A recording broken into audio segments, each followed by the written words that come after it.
Hey y'all, it's Sherry G, and I'm back with some more commentary. This time, though, it's on Basketball Wives. I'd started watching the show this season and I stopped. I did a little commentary on it. And as I mentioned earlier, when I first started commentating on it, my interest was because of Duffy, because she lives in my neighborhood. She actually lives down the street and on the corner from me. But I stopped watching it. I just couldn't get into it this season. But maybe I'll get into it next season because Evelyn is supposed to be coming back to the show. So I might just check it out for the first couple of episodes to see how it goes. And then if all goes well, I will continue watching it and I will most likely do commentary on it. So I am going to do some commentary and share some news as it pertains to British Williams, who is one of the cast members of Basketball Wives. Before I do that, though, keep in mind that the views expressed are alleged.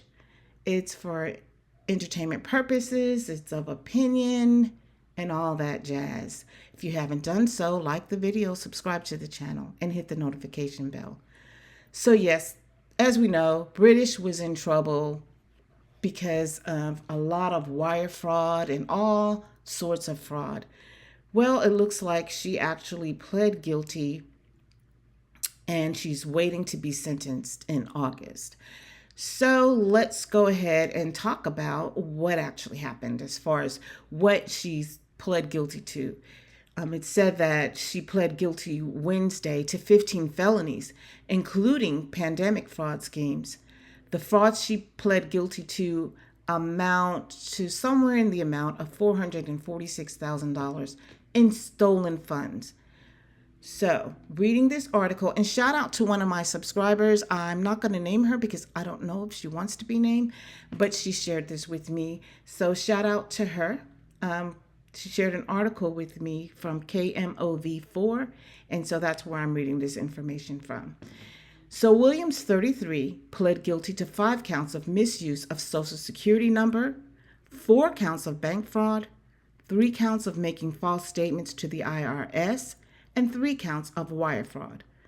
Williams was hired at 104.1 in 2022 while she was under federal indictment.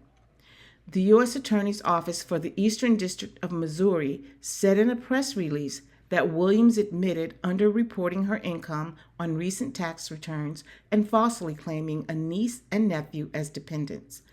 Prosecutors said she avoided more than $29,000 in taxes from 2017 through 2019. The U.S. Attorney's Office said she used other people's Social Security numbers to open accounts with credit card companies and banks. Good grief. She also used those numbers to deposit checks totaling more than $23,000 from other people's accounts and withdrew the money. 3 pandemic frauds and insurance fraud are included in Williams' guilty plea. She submitted 9 applications for disaster loans aimed at helping businesses during the pandemic, 4 applications for the Paycheck Protection Program, and 1 application for a rent relief program in California. 9 applications, guys, for disaster relief loans. That right there is a red flag.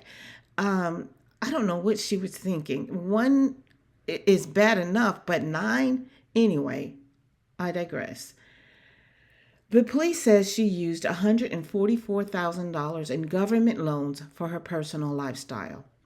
Williams got $27,800 in rent relief after falsely claiming she was a California resident with a total household income of less than $50,000 and had reduced work hours. Her work hours were not reduced because of the pandemic, the police says.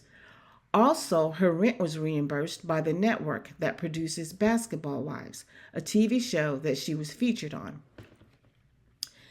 It goes on to say that she submitted more than $139,000 in fake medical bills to an insurance company. This girl was on one. She was on one for real. It's just like one thing after the other thing after the other thing. There was just no stopping her until she got stopped, in my opinion.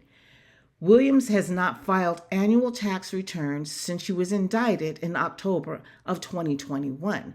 So me reading this, is saying allegedly that she hasn't filed for 2022, right? So good grief. You think she would at least file for 2022, but then again, maybe allegedly she was like, you know what? There's no need. I'm busted. I got to figure my way out of all of this. I mean, what's the use in filing? Anyway, moving on. She listed herself as exempt from taxes on an employer form, which led to no taxes being withheld from her $90,000 salary. She will be sentenced, so I guess that explains 2022. She will be sentenced on August 23rd. She faces up to 30 years in prison for the bank fraud charges, 20 years for the wire fraud charges, and up to 5 years each for the 5 charges of misusing a social security number. She also faces up to $3.25 million in fees. Oh my God. She allegedly, and in my opinion, is going to go to jail for a while. I don't know if she will receive any reduced years, to any of these charges, but it's pretty bad. I feel sorry for her daughter, because her daughter is going to be without her mom for many, many years. And this is all for ill gotten gain, all because of greed. She just kept going. It looks like she just couldn't stop. So hopefully, I feel like when you're in this deep and you're doing things to this degree, that there's something deeper going on. And this is allegedly, and in my opinion, that while she is in jail, I don't know, or in prison, these are felonies. I don't know if she could receive some type of help, for this situation besides just sitting there and getting punished. Because I feel that this is just my opinion. This is deep seated. So what happens when you get out? I don't know. She could actually, have how do I want to say it? A shift in the way she thinks, a conversion, internally. If you, I don't know, trying to find the right words to put it, but yeah, she could have a conversion, I guess, I don't know. Hopefully she will get what she needs so that when she is out, eventually she and her daughter can have some type of a relationship, because it's going to be hard to do that when you're behind bars, you know. But, and explaining that to your child, how you got in this situation, other than being honest, when I think about this and I think about, well, why did she plead guilty versus saying I'm not guilty? It wouldn't make any sense, because she was up, her back was up against the wall. And I just imagine that her lawyer would say to her, out of all of the things, this is the best thing you could do, is just to plead guilty.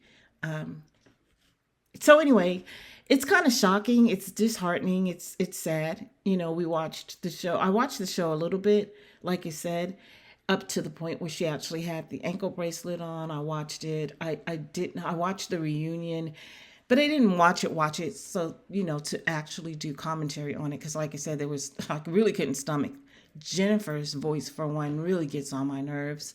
So it was just hard to watch for some reason. And maybe because of doing the commentary with Love and Marriage Huntsville and all that's happening with that, as toxic as that can be, sometimes you got to pull away from all of the negativity.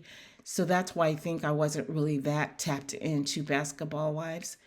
And we'll see what happens this upcoming season. So anyway, I just wanted to share that with you guys. If you haven't done so, like the video, subscribe to the channel, hit the notification bell, because I will be back. Until then, ciao.